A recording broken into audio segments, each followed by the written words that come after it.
պահի շրջանում ճիշտ եք ասում, չի կարելի ագրեսիվ հայտարարություններ անել, Տիկին Գալստյան, ես ուզում եմ ուշադրություն հրավիրել ձեր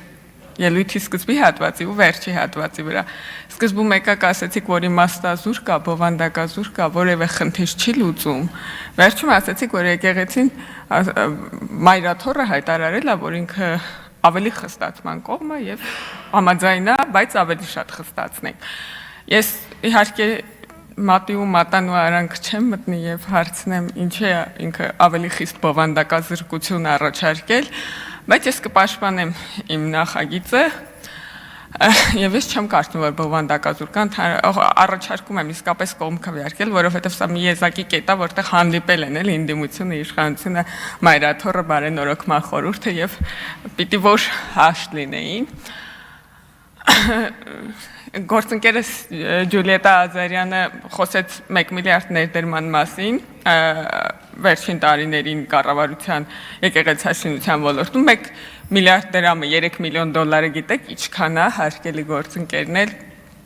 ճիշտ այնքան ինչքան դաշնակցական Լևոն Մկրտչյան գողացել է պետությունից դրամային արտահայտությամբ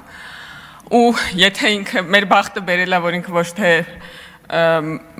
մշակույթի նախարարն է եղել, չգիտեմ բախտ բերել իհարկե այստեղ մի քիչ ճոխ բառը, այլ կրթության նախարարն է եղել, դպրոցներից է գողացել, ոչ թե հուշարձաններից այդ 3 միլիոն դոլարը։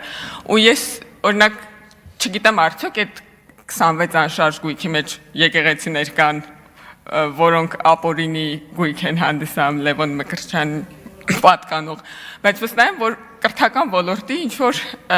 կազմակերպությունների եւ հաստատությունների հաշվին է դա տեղի ունեցել։ Ուղղակի այդ առումով եմ ասում, որ եթե չկան, որ դուք ասում եք չկան նման նախադեպեր, չկան, որտեղ ոնց որ ձեր ներկայացուցիչը այդտեղի նախարար չի եղել։ Եթե լիներ, կարող է լիներ։ Շնորհակալություն։